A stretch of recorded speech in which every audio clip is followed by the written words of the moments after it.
Hello, hello. How's it going out there? Welcome to the Doug Show Live. We've rescheduled things a bit over the last couple weeks, so I decided to do a live stream today. Let me know in the chat if you can hear me. I sure hope that you can, because if you can't, I'm not sure what I'm going to do. So I think I should be able to hear myself momentarily here. Oh yeah, I see it going over here, so that's good. Let me know where you're from. Let me know if it's the first time that you made it to a live stream. I see we do have Caitlin on and LOL blogging. And Peter. What's going on, Peter? Good to see you on here. So it's just going to be a casual day. Today I'm down here in the new basement recording studio.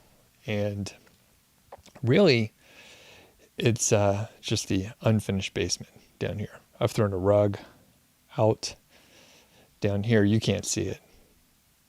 And then there's a couple books now. I didn't have any books back there for a while. So it looked pretty funny.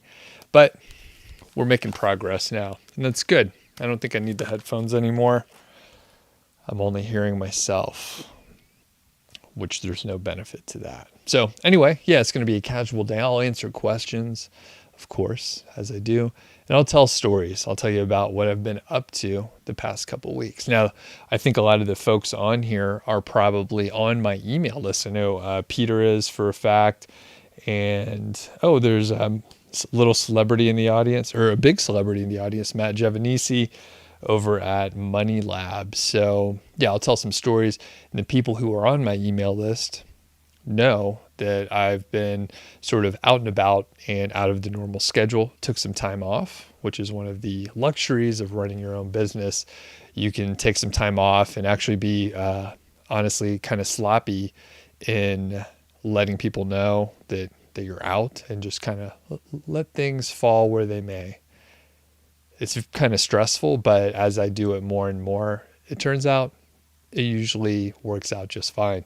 So I don't have to worry about it too much. And let's see, who else is on here? Just want to give proper shout outs and everything like that. Oh, Robin is here as well. And Robin is going to have a post that he wrote for me over at Niche Site Project going live very soon. And that is one of the things that sort of fell through. And Robin had that article over to me many weeks ago, maybe over a month. I don't even remember. But I'm finally getting around to it, so that'll be coming out real soon. Caitlin says she may have a stout today as well out of the Bay Area. And Peter is a virgin live streamer in the UK. Very good. Okay, so no beer today, but I can go ahead and start digressing, and I'll tell you about a little beer story really from this week. Before I go on, I do want to give a shout out to a sponsor. One is Ezoic. They have a new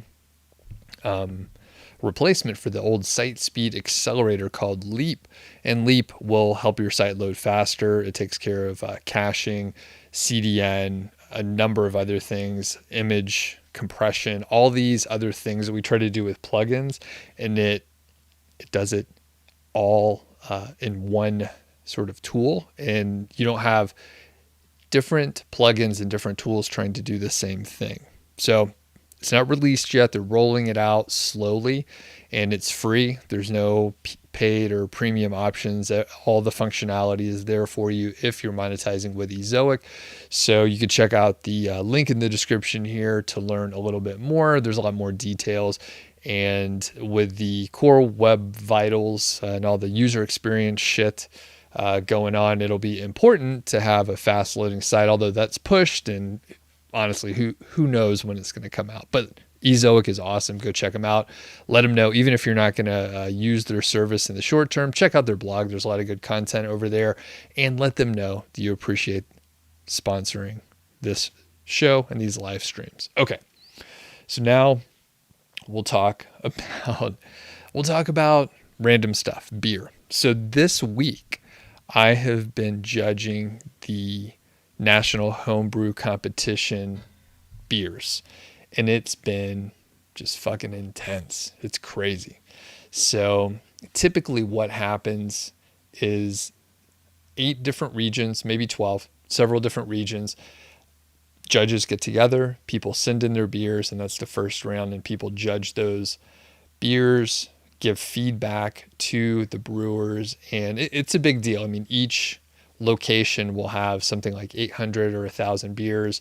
At least when I was a lot more active judging in the Atlanta, Georgia area, that's what it was, about 800 beers or so. So pretty intense, and people for a week or two work together to judge all these beers and write some good feedback. So the brewers have some information on their beer, and if they place, I think, in the top 3, then they'll go on to the second round.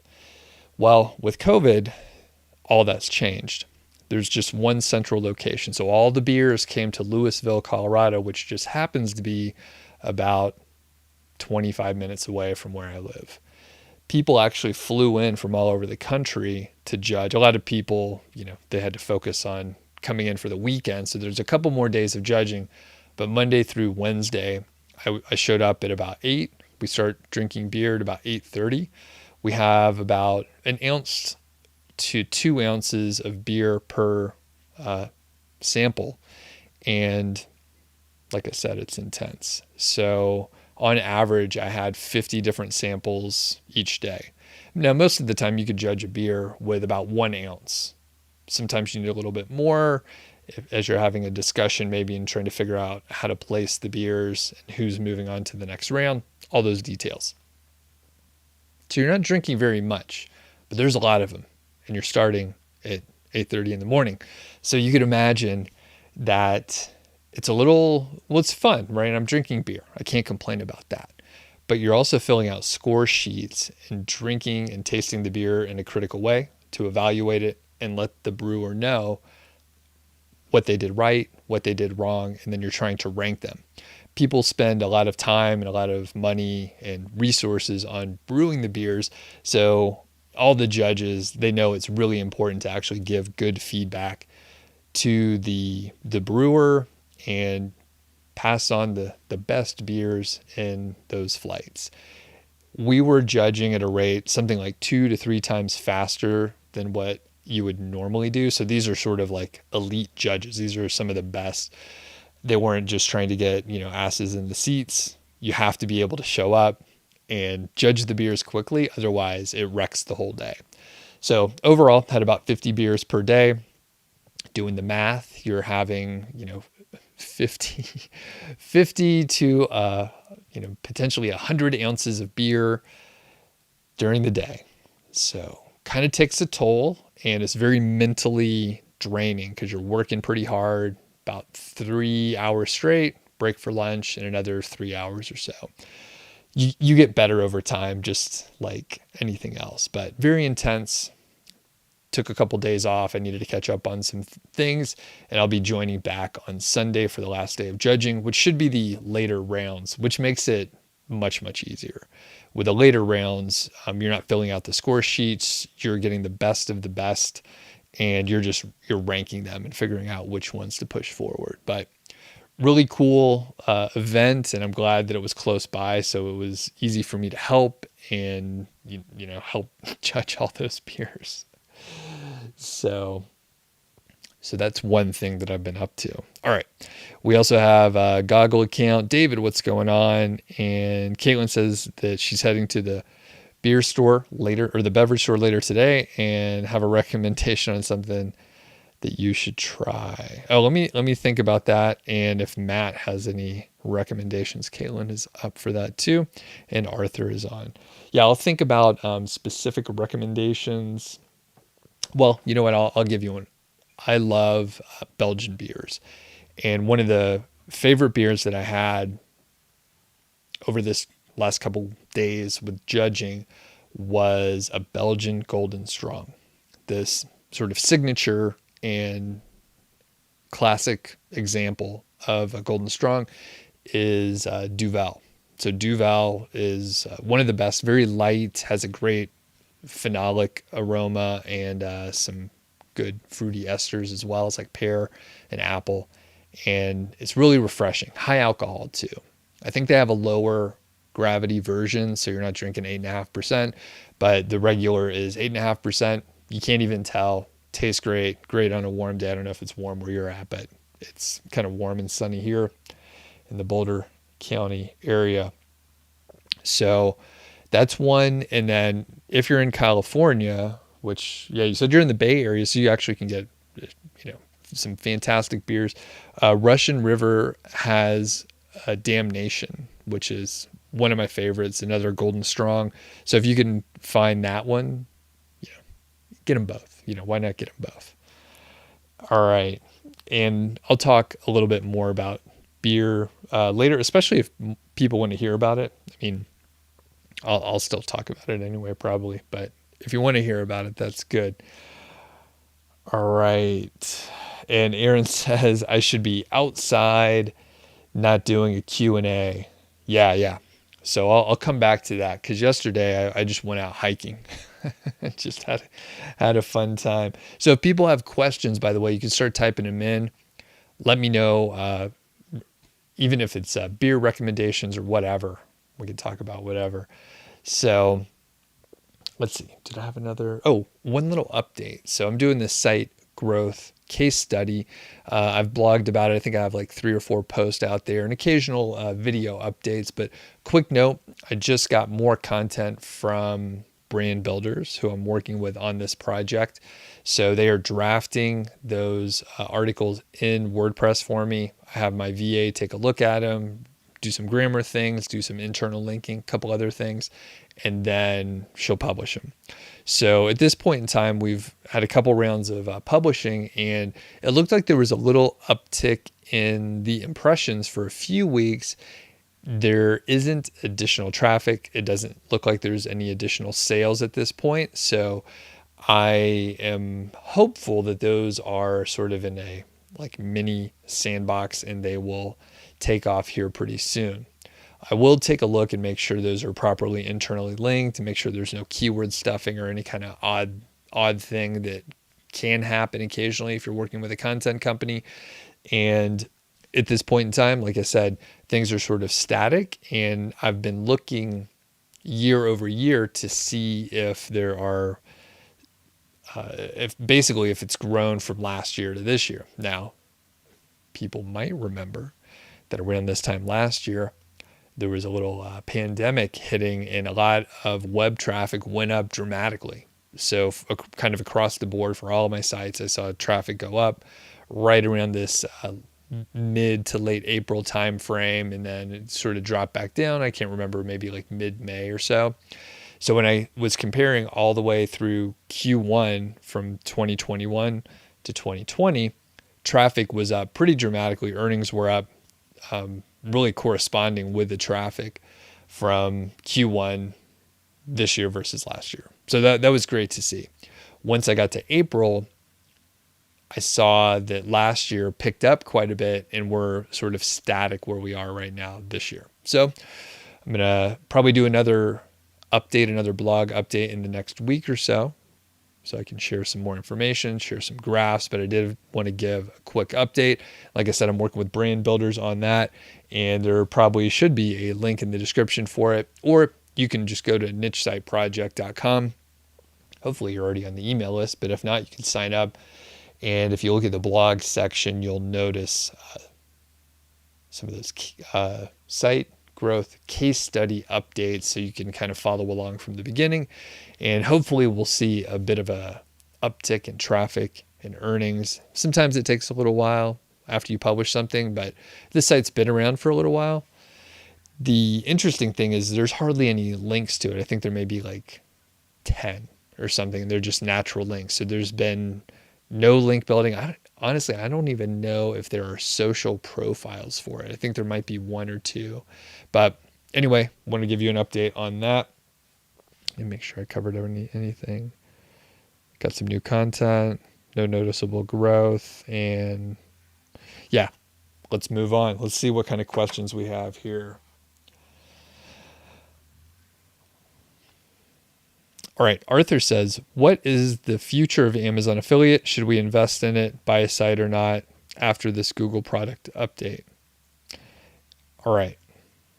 So Arthur, this is one of those questions. I'll just give my opinion, of course. That's why you're asking me. So number one, what's the future of Amazon affiliate? Well, I'm not sure. I can't see the future, but it's been around for a while, and they have been lowering the commission rates here in the US, but they are expanding the program. So there are, I think, something like 17 to 20 other programs outside the US. Some of those newer programs are paying a much higher commission rate. As far as, it sounds like you're kind of in the just getting started phase, Arthur. So in that case, Amazon affiliate is still the best option if you're just getting started. It converts at a much higher rate than other affiliate programs that pay a higher commission. There's very low friction for someone to go to Amazon from your site and then quickly make a purchase. So with that said, Amazon is still the best option. When you start a new site, you should probably look for other affiliate programs that are available. Digital products, I really encourage that. I mean, if you have digital products that you can offer as well, then you're going to have a big advantage for monetizing in the future and having diversity with that. And should we invest in Amazon? I would invest in something that has the ability to monetize in multiple ways. So really any niche. I mean, you can have informational content and you can put display ads on those. So that's going to be fine. Products are good. The commission rates, even if they're low, like with Amazon, you're probably still going to make more per visitor. Not always, but often you'll make more per visitor pushing affiliate products, even if you're just working with Amazon. Should you buy a site or not? It depends on how much money you have available and your skill level. So if you do buy a site that is already earning money, then you may have the capability to expand it, skip the sandbox, and already buy a proven asset. So if you have the money, it's actually a good way to go. However, if you don't have any experience, I'd encourage you to build a site from scratch, and then you can buy a site if you have the capital available. If you don't build a site and you just buy one, it's like probably an overdone analogy, but it's like buying a sports car, like some very fancy sports car. Let's say a Ferrari. It's like buying a Ferrari and you're just learning to drive and you really don't know what you're doing. So if you have something that is, really valuable and high performance, you might not be able to take advantage of it because you don't know what you're doing. So it's good to get some experience. Your loaded question, I mean, tons of information, and we'll go over the last part. And after this Google product update. So I haven't seen a lot of information on the Google product update. I've heard from one or two people who said, some of my traffic dropped. I think it may be the affiliate and product update from Google. I'm not really sure. These come around all the time. So I wouldn't worry too much about it.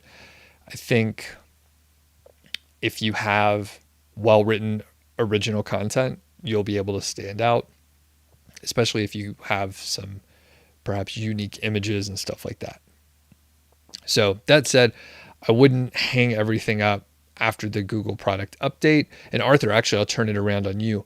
So if you have concerns, which all your concerns are valid here, and you know what? You can make money on anything. You do whatever the fuck you want, right? So you could do a YouTube channel. You could do a podcast. I love those two formats. I love podcasts. I just started another one.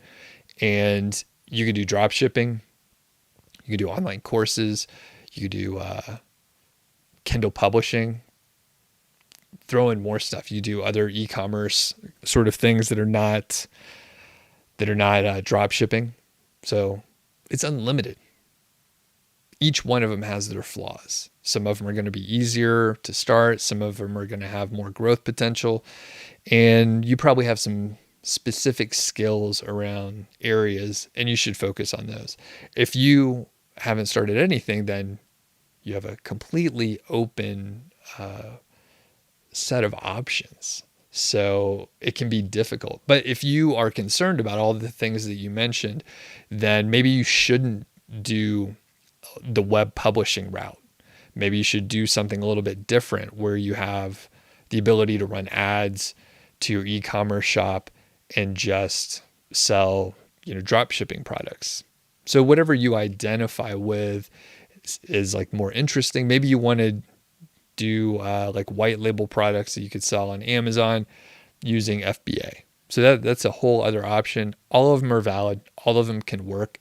And I mean, I think most people could probably make any one of those ideas that I mentioned work. It just depends on what you want to spend your time on. All right. Rook says, you are awesome. Thanks. Up next. All right. Matthew says, I have a website at 6 months old. It has 100 posts. If I want to add 100 more articles, is it more advantageous to add them to the existing site or start a second website in a new niche? I think most of the time, Matthew, adding the 100 articles to your existing site is going to give you a faster ROI. Starting a second site, you're still going to be in the sandbox for a little while. So I would add them to your existing site. That it was my recommendation. All right, Peter says, you want to know the rules on using celebrity images from Google Images on a personal website. I'm thinking not strictly legal, but surely everyone uses celebrity images. So Peter, you'll want to read about fair use. So I think if you're just getting, images out there that are not from a specific photographer who is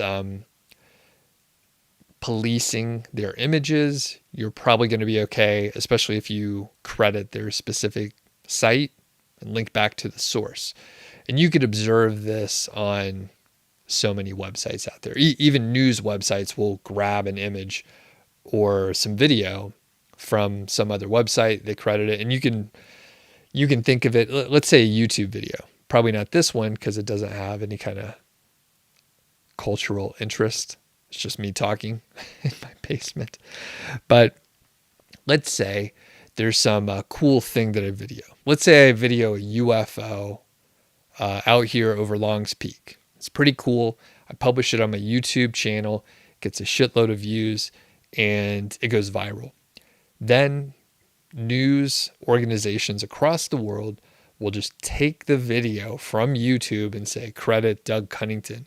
And then I get no value from it. They're going to claim it's fair use because they're providing like news and commentary on a specific thing. So for example, if I snagged, someone's song and like played it as my intro music, I could probably get busted for copyright infringement and using their music without permission, not paying royalties, all those details. But if I play a little small segment and I have commentary around it, that could be considered fair use. You can still get sued for that, and then you have to be willing to go to court and prove that it's actually fair use. But go read about fair use. I would be very cautious about using celebrity images, but you can go research that a little bit more, Peter. It's a good question, but copyright infringement could bite you in the ass there. All right, next. Oh, before I go on, shout out to David for being a moderator out there, and I'm going to come back to some questions in a second. I do need to mention the niche website builders, my friends over there, Mark and Adam. I've interviewed them both for the channel. They sponsor this Q&A segment. I have 20,000 words, just an ongoing subscription with them. They draft it directly into my WordPress dashboard there. And then I have my VA go check a few things out, take a couple actions like internally linking, and then she'll hit publish. I don't even take a look anymore.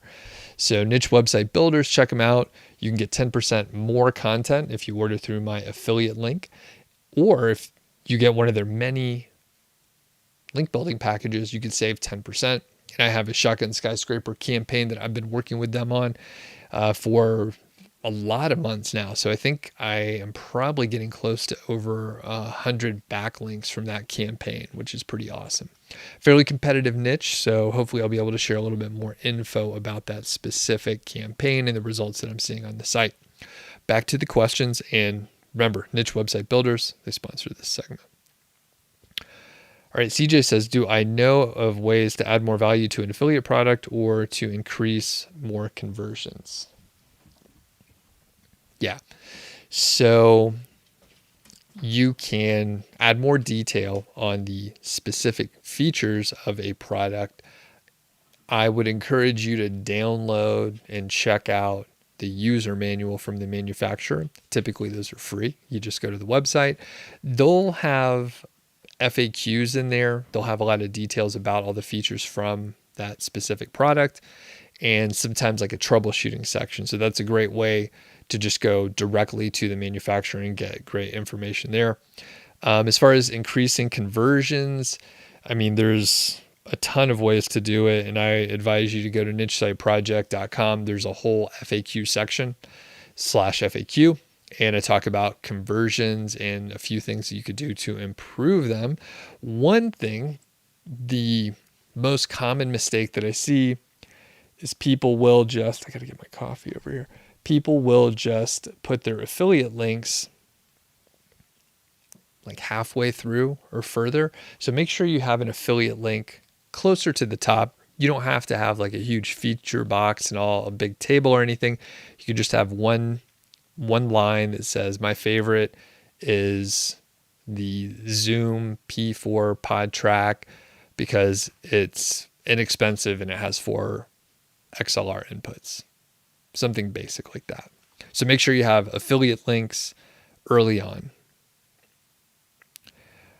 All right. And Tanvir says, should I keep this shop or remove it? So I don't know if I missed something in the chat, but let me know because I don't have any context. So I don't know what you're talking about. Maybe I missed it. I'll assume I missed it. Okay, but write it again. Ulysses says, when doing keyword research, the all-in title is 5. SEMrush says 210 monthly searches. Keyword Everywhere says 340 for the same keyword phrase.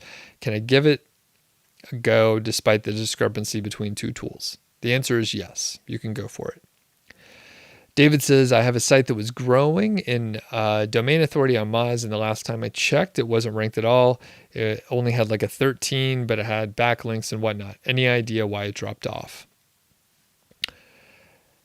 I would venture that Moz wasn't finding or recognizing some of the backlinks that you had. That's my guess. What is the domain rating from Ahrefs? That one seems to be more accurate. Moz, honestly, I mean, it's kind of shitty these days. I don't know what happened to them. I think they were kind of in the forefront, and then they took on funding. And then I think after they took on funding, they just kind of took a nosedive, and Ahrefs continued to have a better backlink database. And I mean, they're sort of the go-to for the domain rating, and domain authority is still referenced just because it's kind of a legacy thing. But I don't know anyone that uses Moz these days. We still talk about DA and PA because it's a legacy thing that we all talk about, but I don't know anyone that has a paid Moz subscription. 0 people, which is kind of amazing. So Ahrefs and SEMrush are kind of the bigger players these days, I think. All right, Rook says, you posted 200 posts today. You launched the site in November. What do I recommend in the sandbox period? Should I post more articles or stop and wait for 4 to 5 months? I would, well, let's see. If it was me, I would, I would potentially keep publishing. What was your plan when you were like, all right, I'm going to publish 200 posts? Then what? Like what were you going to do? I advise people, think about what you're going to do before you get to the point where you're like, all right, what do I do now? But I would probably keep publishing on it. What's going on with the site? Are you doing any backlinking? Maybe you should stop publishing and start promoting your site. Get the word out there. All right. Caitlin says, I'd never built one link, but I feel like I would explode if I could figure out how to get some strong links. Check out, I did a few interviews with people on Haro and then released a course on Haro link building. I mean, that's a good way to get strong links. Now, the downside is it's just typically to your homepage, to your main root domain. But you can get good links from, basically like news websites and big websites like that. Minaj says, does expired domains still work for affiliate sites? Yes. Arthur says, thanks so much for the detailed answer. I started 2 sites 3 months ago and you published 25 articles mixed in info. So I'm new to this. My site's getting 750 impressions per day on the Google Search Console. And I'm ranking 2nd or 3rd for major keywords with an average of 5,000 monthly searches. So I'm thinking about starting a link building, but I don't know why. But I'm afraid if I build links, I'll be penalized. Yeah, I mean, there's a lot of people out there. I mean, if you do a bad job link building, you can be penalized. But you know what? If you build no links, you can still get hit by an algorithm update. If you do, crappy link building and spammy link building, then you could get penalized. If you build no links, you can still be impacted by these Google algorithm updates. So, I mean, it's one of those things, especially YouTube's just kind of fucked up in a lot of ways, but people will do videos just for the clickbait, which, I mean, that is just obvious. So you'll have these sort of clickbait videos out there where someone's like, oh, don't do this or do that. And it could be for any industry, right? Forget affiliate marketing. It could be for anything at all. It's like, don't do this or your arm's going to fall off, crazy stuff, right? So and you hear stories, right? So if you're in Facebook groups, you may hear people say, oh, I did this stuff and then my site got penalized. So you're really fearful to do it. But when you peel it back, I'll use an example of a new project I'm working on. I'm starting a podcast with my friend Carl Jensen. It's actually out there. We've soft launched it and it's called Mile High Fi. It's on financial independence, some personal finance and lifestyle things as well. So, and I don't even think there's a link in the description, but if you go to milehighfi.com, you'll see there's one episode out there. So you can check it out. Soft launch.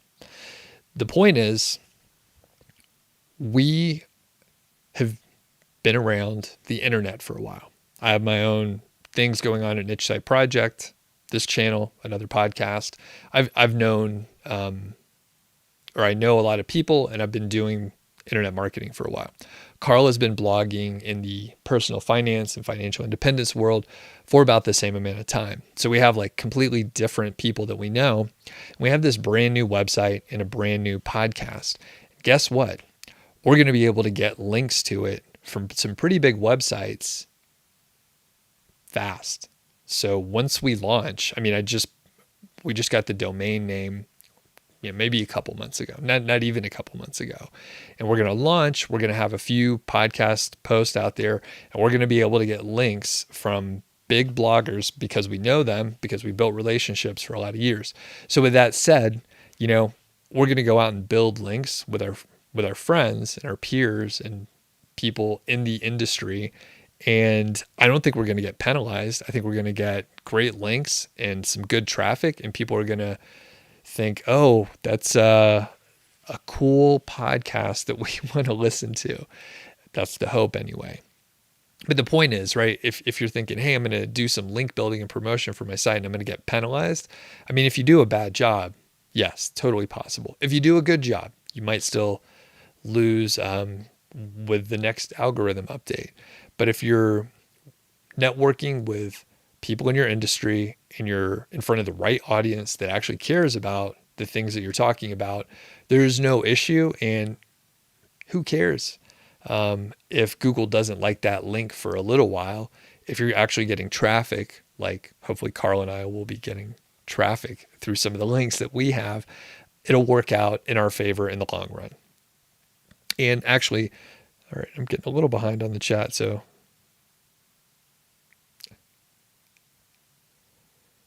I will try to move faster. And I do have I have a side topic that I could talk about in a second here when I actually run out of questions. I almost forgot about that. Okay, let's get back and I'll answer a little faster.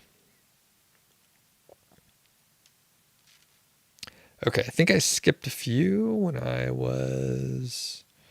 Okay, so don't be afraid to build links. Building links could be helpful. It's really about networking. And okay, Ashish says, content backlinks are playing an important role after the Google product review update. Based on what? Yeah, what are you basing that on? Would you please suggest some strategies or content ideas? I work on it for guest posting. Some strategies for guest posting. Okay, so number one, I think I have probably at least 10 videos on this. So go to my channel. There's a couple either live streams or kind of full webinars. No pitches or anything. I'm not selling anything. But go search my channel, and then you can go to Niche Site Project as well. Sign up for the email list. There's templates on outreach, and then there's a few posts where I cover approaching and working with other bloggers for guest posting like you're talking about. All right. And as far as anything else, I would use keyword golden ratio, pitch an idea that fits into their content. And then there's a good chance if you use the KGR, that post will rank and they'll be really happy that you published it, and you'll potentially get more traffic. And it's a more powerful link if you're ranking. All right. Info Searcher is trying to get guest posting. Get out of here. All right. This guy's banned from the channel. Yeah, you're out.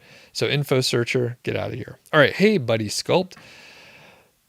Question: for a broad authority site, would I internally link the silos or everywhere where it relates? Okay, good question. Whenever, probably just stick to the silos. But what I like to do when I'm making a decision based on SEO and technical SEO, like the silos and the, kind of these quirky things that we can do, get away from that. Think about the end user and linking to things that make sense for the end user. So if you want to do the pure SEO play, then perhaps just the silos. But if you think about the actual user, which technically that is what Google cares about, they really just care about the ads. But technically they're saying user experience is very important and they want to get the user what information they want. So think about the user and make a decision based on that.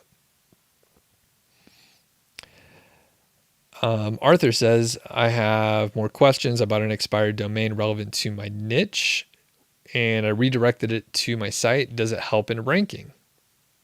Well, you tell me. Did it help?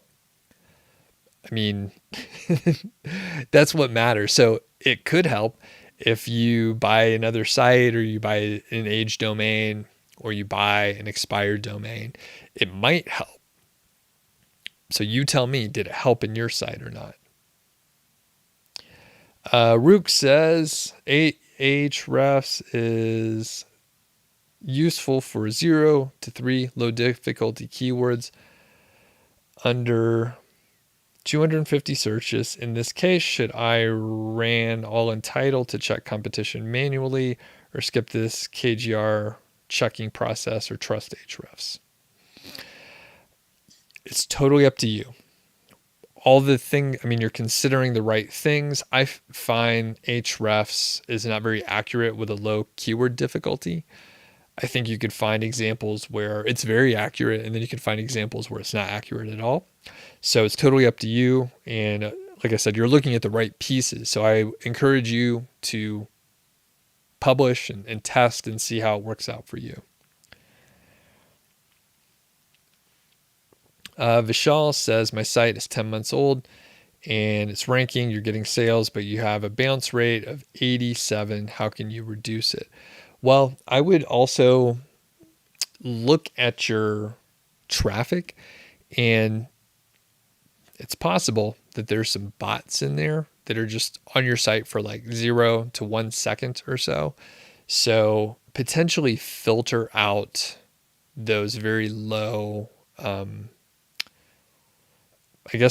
garbage traffic. So filter out the garbage traffic. A lot of times your bounce rate will improve after that. And it's sort of a better way to look at it. So I did this recently for one of my sites, and I had basically bounce rate of, like 90%, like you're talking about.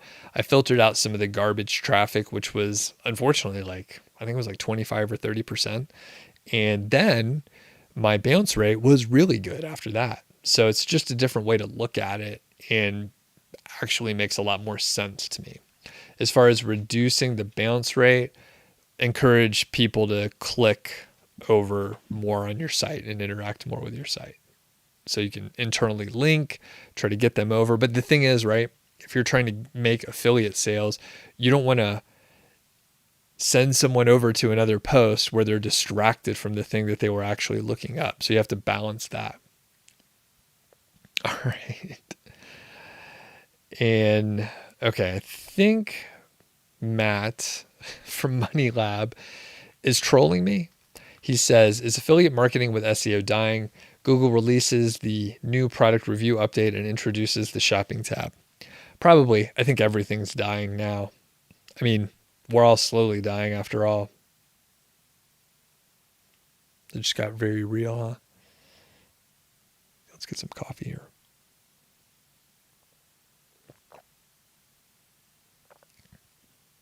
So one of the other side stories here. So for the people that are just joining now, we're accumulating a bit of a crowd here, which is nice. Earlier this week, I drank about 150 beers, small samples though. I was judging beer. And at the end of Wednesday, the last day that I judged, well, actually that whole day, I had American Pale Ales in the morning, more American Pale Ales in the afternoon, and then New England IPAs. And actually one of the best New England IPAs, hazy IPAs to the layperson. One of the best that I had recently was from you, Matt, if you're still listening. I took a long time to warm up to the hazy IPAs. I did have Heady Topper fresh from, what is it, Alchemy Brewing up there in Vermont. So I had it fresh basically in the neighborhood. And it was an amazing beer. I had it probably in like 2014 or so. So I had it a couple times. Turns out, after all those hops on Wednesday, I was like, I don't want to drink an IPA for a little while. So I think it'll last about a day or two. But I mean, I love IPAs. It's one of my go-tos. But after about 30 different, actually it was more than that because those were big flights. So it was probably closer to 35 or so. After 35 different hoppy beers all in one day, my palate was shot. And I was not interested in having any kind of juicy, hazy beer. And it's funny talking to the judges, and these are sort of elite, sort of higher end judges. A lot of them do GABF judging, which is pretty hard to get into. The consensus overall is we like clear IPAs unless there just happens to be a whole lot of dry hopping going on. So slowly I warmed up to these hazy IPAs, and now they're like everywhere. And I think, beer judges, we go out and drink a lot and visit different places.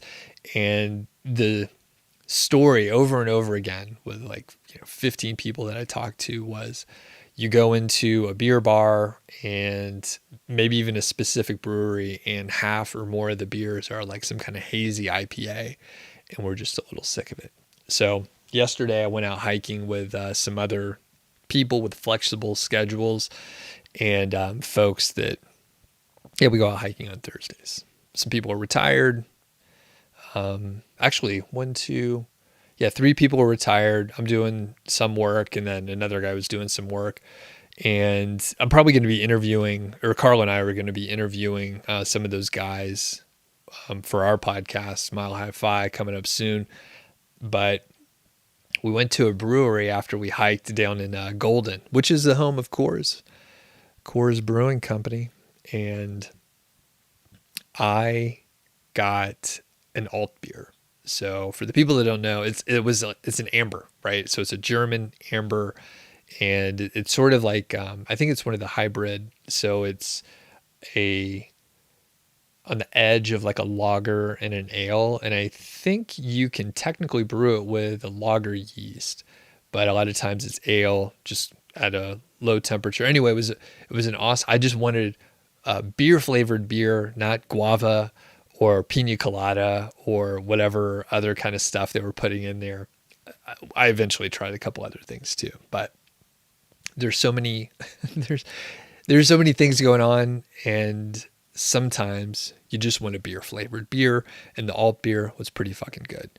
It was, I can't remember the name of the brewery.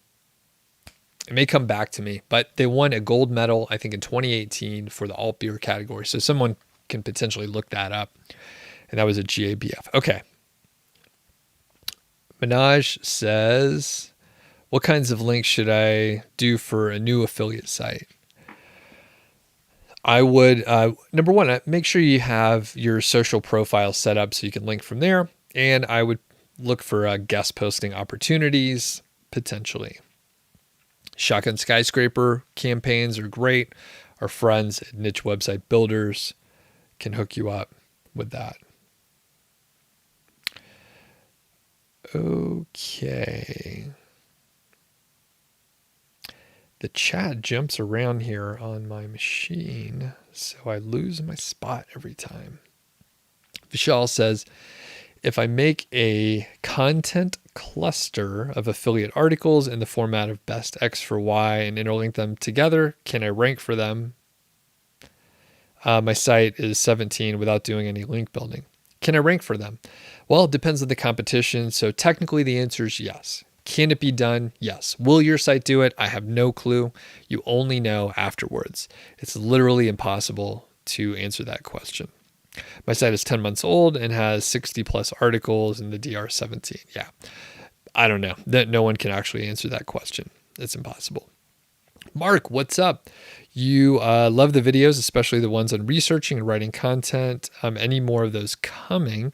Have I used a remote app? It looks like a great tool for doing research for a blog. Oh, have I used Remnote app? No, I haven't used that app. Thanks for the compliment. Let's see. So you liked videos on researching and writing content. Any more of those coming soon? Mark, do me a favor. If you have any specific questions on that area, shoot me an email, doug@nichesiteproject.com. Mention in there that you chatted with me on the live stream, and let me know if you want me to go deeper on certain aspects. So one of my side topics, which once I get through all the questions, I'll talk about, Currently, there's no plans for those specific videos. However, if you let me know some, then perhaps I could do it. And I should give a plug for my podcast. So it's called The Doug Show. Technically, it's like affiliate marketing and something else on The Doug Show, but it's really the Doug Show. I usually talk about affiliate marketing and SEO and stuff like that, but sometimes I just talk about travel or some other things on my mind. And that's why I called it The Doug Show, to give me that flexibility. But anyway, the point is, I talk about a lot of other things and sometimes go way more in depth than I do on the YouTube side. Not always, but often. So check out that podcast and let me know, Mark, about specific questions and or topics that you're interested in that area. Arthur says, what's a good and bad job in link building? Most of the sites you outreach to ask for money, and 99% of them are guest posting farms. What would I suggest? Building links on those sites or avoid? I would avoid. And a bad job is basically getting the links that you described or any kind of like automated link building, which I don't think there is as much of that going on. But if you do go to a place, say like Fiverr, you will see some nonsense happening. So I would recommend not guest posting on a site that has mostly guest posts there, because you know that they're just selling links there. So I would avoid that. Natural outreach is going to be your friend, and actually spending time like networking. So it takes much longer to do, but you end up with good links. Arthur also says, I don't know anything about silo structure, and you created a site without it. Does it affect SEO? The silo structure can affect SEO. I have a post on Niche Site Project, so you could go search for it there. Really, you want to make sure you're internally linking your site in a intentional and smart way. That's the main idea. Goggle says, what is the time mark that one should look for before expecting a passive income from blogging? If you're not earning $100 after a year, is it right to think that you're doing something wrong? That's a good rule of thumb right there. I think I have heard from people who, they kind of skipped around and tried different strategies over time. So they kind of ended up with a scattered approach. But if you're following a specific plan that generally works and you're not making $100 after a year, $100 per month after a year, there's probably a good chance that there's something off. However, it depends on the competition of the niche and your approach overall. So it just depends. All right. Oh, and okay, the chat just is bonkers, but it did skip ahead. And Matt says Cannonball Creek. I think that may have been right. I think it may have been Cannonball Creek. They've won a lot of awards. That does sound familiar. That does sound very familiar. All right. Thanks, Matt. All right.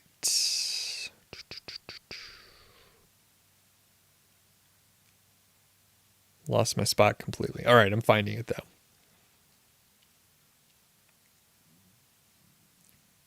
Oh, Mark says, RemNote uses the idea of smart notes and second brain and has a web clipper that puts the outline that you find articles online. Yeah, that sounds like it could be helpful. Man, this thing's so squeaky. I need to upgrade this guy. And eventually down here, so Carl and I record down here and we just kind of have like a makeshift thing set up. But I think we're going to get a table because we'll have, potentially multiple people that we're interviewing, and we'll need extra spots to sit. Actually, we interviewed Mindy Jensen, which is Carl's wife, yesterday. So that episode will be coming out Well, we haven't even launched yet, but it's in the hopper. The point is, I'll probably get a few more microphones and get some non-squeaky arms here. I don't know why they even make them with anything that can squeak. Makes no sense. I mean, you want these things to be really mobile. Now, Matt's studio, he has actual real nice equipment. He didn't skimp and get like a $20 microphone mount. He got the good one. All right. Moving on to... Oh, just side note, Mark. So on the tool, yeah, I tried to use Evernote for about a year, and I honestly don't even do that much like web research these days. But yeah, some of the snipping tools, and I think there's like Google Note and a couple other things, and now like Apple has pretty sophisticated, like their Notes app is pretty good nowadays. So I stopped using Evernote and never really honestly got too into it. But the point is, new apps and other things, I don't get excited about anymore.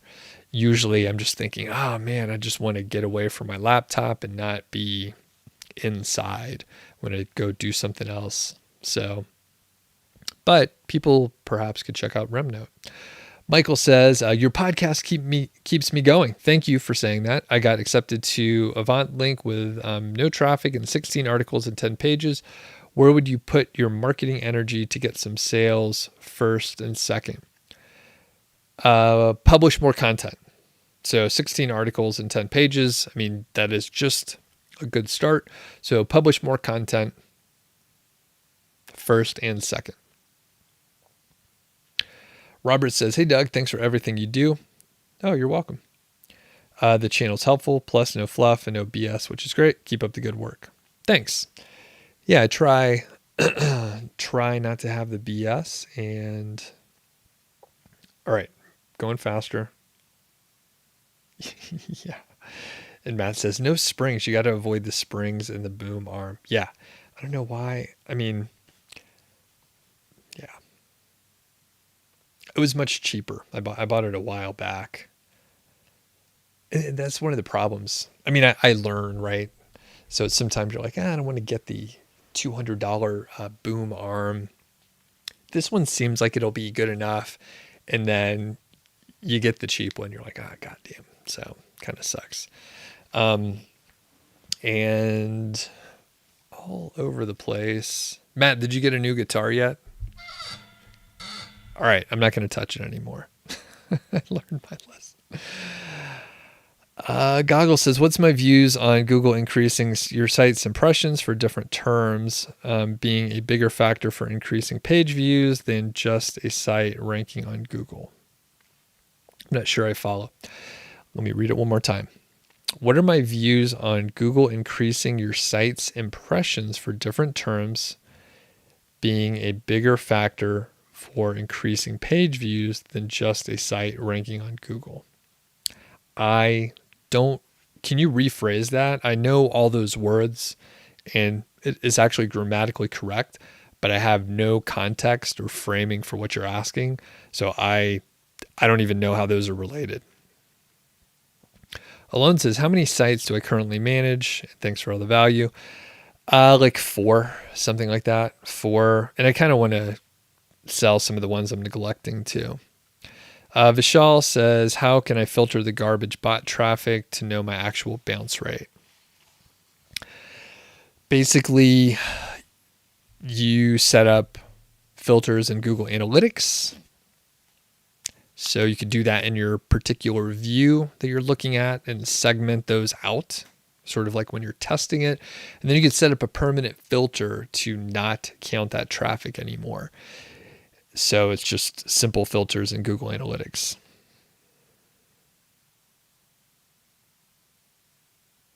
A to Z content.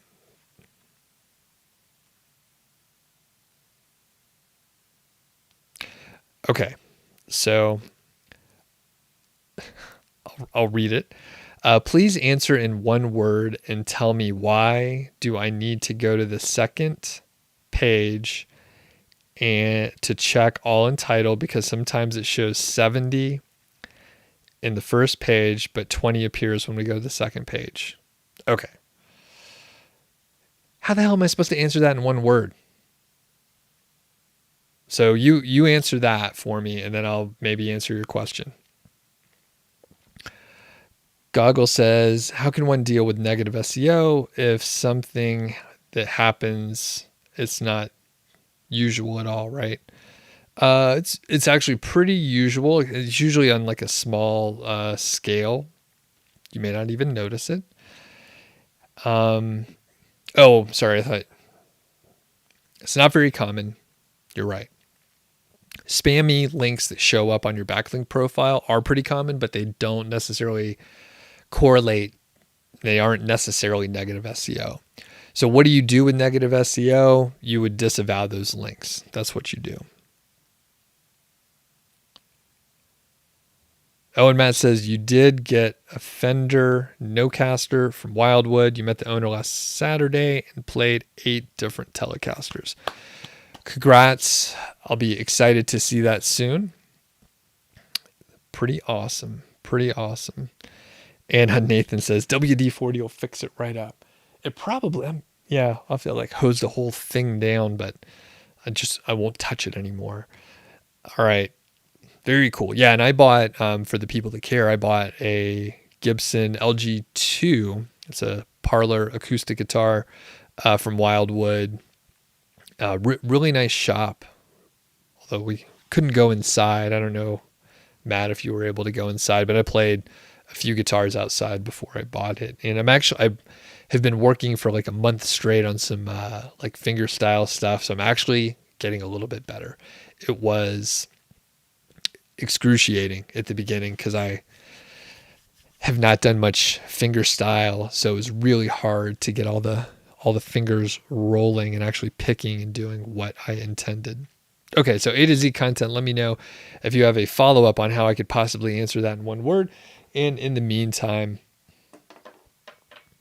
I will go on a little bit of a tangent. So a couple things here. Number one, and I'll refer back to, I think Mark asked about the videos on content. Yeah, Mark did. So recently, I've just been publishing things that I want to publish. So I'm doing the live streams. These are pretty fun.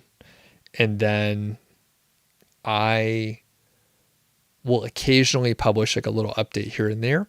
But a lot of times, and more recently, I'll record a podcast with video, and then I'll publish it on YouTube as well.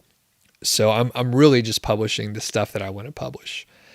And I was sort of in the, I don't know, it's like playing along a lot more with the YouTube algorithm and trying to get more views and more subscribers and all those things that you're supposed to do. And it's all very tiring, and it's not very fun to do that, by the way. So I got a shitload of videos on content, right? Mark, you probably ran into them out there. And they're fine. I don't have much more to add to it. I've literally, when I was playing the game a little bit more, I literally would re-edit videos and publish them again. Because I have so many videos on the channel, it's highly likely there's stuff back in the catalog you'll never run into. It wouldn't be suggested to you. It's just deep in the catalog, good content, but it never really took off. So I would go back and filter some metrics and figure out which videos actually had good content. I would re-edit down and then republish them, right? Because I was just like, I'll try and get some views, see if I remove 30% of the content. If people watch it more, maybe it's recommended more. And then I got to the point where I didn't care. I wasn't going to like republish videos and like try to play along with YouTube as much. So overall, a weird thing happened, right? So as I didn't do live streams for the last couple of weeks, although I picked it up this Friday before the week was over. And I've been getting a few more views, right? Those have crept up a little bit. even though I'm doing less. And there's been more subscribers. Now, I don't know like the quality of those subscribers, right? So there could be, I mean, there's spammy subscribers on YouTube as well. So I don't know if it's noise or if they're actually subscribers. So we'll see. We'll see how it turns out. But the point being, I wasn't paying as much attention like to what I was publishing. I was just publishing what I was going to publish, and if I was able to repurpose content, great. I do the live streams. I try to do those regularly, and I got some cool stuff coming up. I mean, part of this is related to the podcast and some of the ad deals that I've been able to get, which is alarming. So I have a new sponsor coming in this Monday, which is exciting, and really happy to have them on board. But, part of it is like, I need to show up. I need to talk. People are running ads, are paying me money to do that stuff. And that's absolutely amazing because I have a small podcast and I have a small YouTube channel. So it is, it's very interesting that we have such a elite group of audience, and you put up with my nonsense. And I literally talked about beer for about 20 plus minutes today, and a few people are hanging out, which is cool. So I try to intermix it pretty well. All right. I'm catching up on the chat, and it looks like, holy cow, time flies when you're having fun. I need to jet here in a moment. I'm so hungry. I didn't eat lunch today. And that was one of the mistakes that I made when I was judging beer, because I do some intermittent fasting occasionally.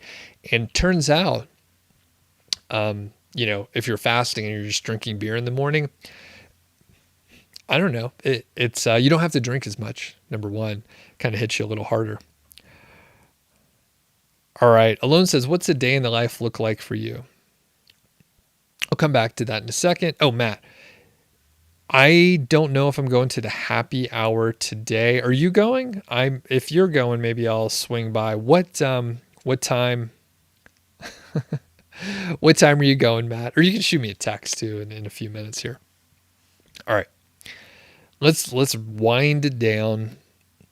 See, the thing is, since I went hiking and went to the brewery yesterday, I'm like, oh man, I kind of want to just take a little break, but I don't have too much going on, so I actually could make it out there. All right, Karen, what's up? Goggle says, I don't know myself how to rephrase it. What I meant to ask is there more to getting page views on your site through Google than just ranking good? I think there's a role in that algorithm. Plays like the same article getting different amount of page views while ranking the same. I think, honestly, I don't know what the fuck you're talking about. If I dig down, I have no clue what you're asking about. I think if I dig a little deeper, you might be thinking about long tail keywords bringing you more impressions, but I'm not really sure. Again, I understand all the words, and there's no grammar issue here. I just don't know what you're talking about. Is there more to getting page views on your site through Google than just ranking good? I think there's a role that plays the same article. Yeah, I think you're just talking about long tail keywords and ranking for more long tails. All right, Kieran says, I want to ask why my page authority is 24 and domain authority is 1. Why is there a huge difference? Can you tell me how to do link building without spending money?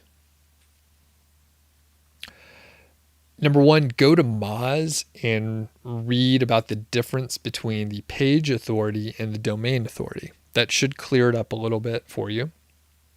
So just straight up read the definitions. The second thing is don't pay too much attention to the metrics.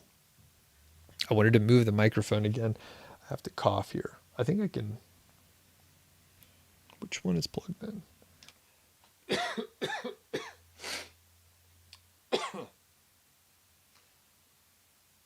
Probably still picked up on the other microphone over there. It's kind of funny. Better mute them both.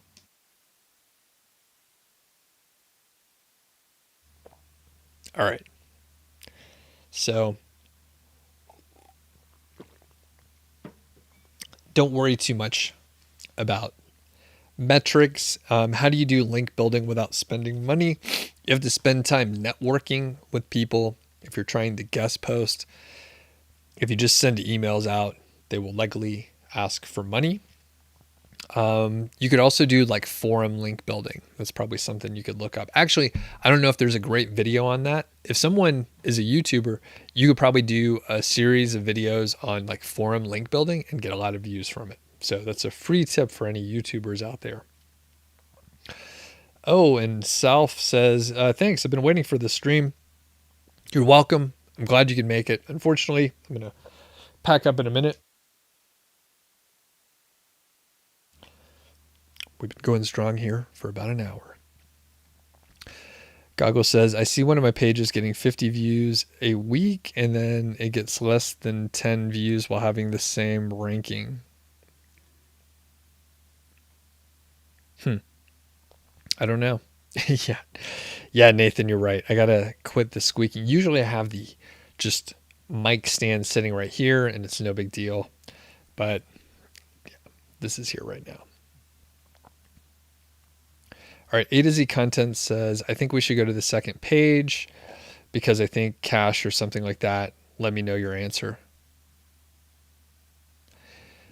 Again, I just use the first page, but if you have a different theory on it, sure, go to the second page or whatever you want to do. It makes no difference to me. And the thing is, though, going back, I'm such an asshole sometimes here. So you said, please answer in one word, and then you asked a long question. I can't answer that in one word. It's impossible. All right. Self says, my question is if a niche is very competitive, say laptops or computers, but they also have amazing KGR keywords, should we go with that niche? It's totally up to you. It could be pretty competitive. One thing you can do to get an idea whether or not it'll be sort of approachable for a brand new site is to see if there's other new sites that are potentially ranking for those KGR words that you observe, or similar words, right? They may not be the exact ones, but if you see that they are ranking for some long tail keywords and they're a young site, that's a good sign that you have the ability to work in that niche in the short term.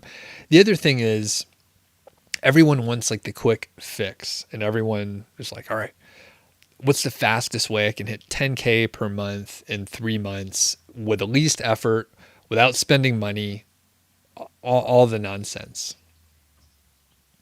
If you look on a longer time horizon, let's say you're looking out 2 to 5 years. Maybe you can compete with those big sites on a longer time frame. So if you extend the time frame, you can make better decisions and you're not playing the short-term game with everyone else. So that changes what you're doing quite a bit. Oh, and Mark says, I like the RPM method and writing. Awesome. Thanks. Yeah, RPM method is pretty good. If people are unfamiliar, check out the RPM there. Self says, is KGR outdated? No.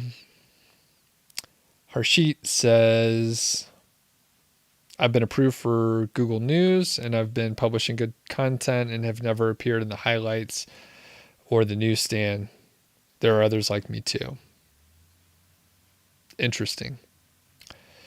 Michael says 10 best posts or 10 individual product reviews in a 10 best linking. What's a better content strategy?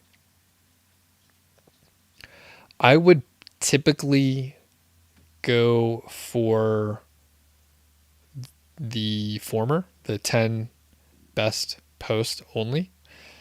However, like many things, you can probably find examples for both that work really well for the individual site.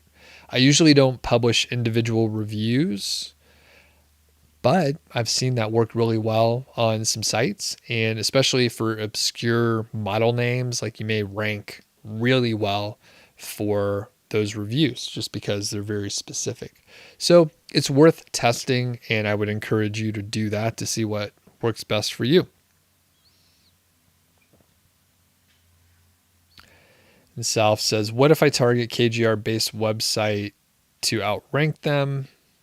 Is that a good approach? Sure, that seems like a viable approach. Okay, I think we finished it up. We made it through all the questions. And just in general, I'll leave you with a couple things. So, number one, remember I was saying I'm publishing kind of just what I want on YouTube. Things are going good. And I'm also starting the new podcast. I'm really enjoying the podcast. And it's interesting because I have friends actually like Matt, over at moneylab.co. People check it out if you haven't. And, he's figured out how to continue publishing in a way that works for him for his podcast, Money Lab. I was on there once, and he's been on my show a few times too.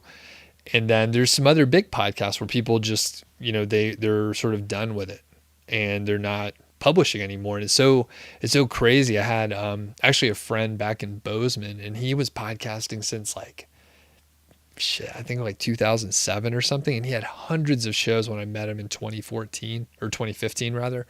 And I think, he hung up the mic in like 2016 or something. Like he sort of got burned out and like changed what he was working on. And I was like, oh man, like that's crazy. That is crazy. You should be able to figure out how to do something with it. But it wasn't the right move for him, so he moved away from it. And just slowly my show has been growing, and it's still, like I said, it's a modest sized audience, but it's enough, and you all are good enough where sponsors do want to get out in front of me.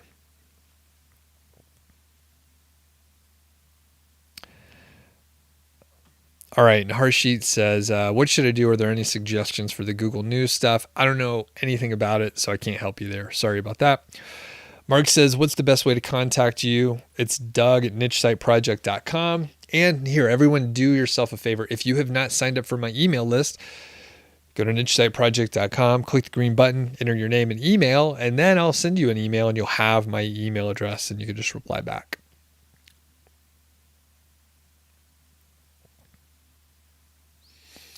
All right, and Hussein has his caps lock on, and he says, I've seen very less all in title, but more search volume in KGR formula.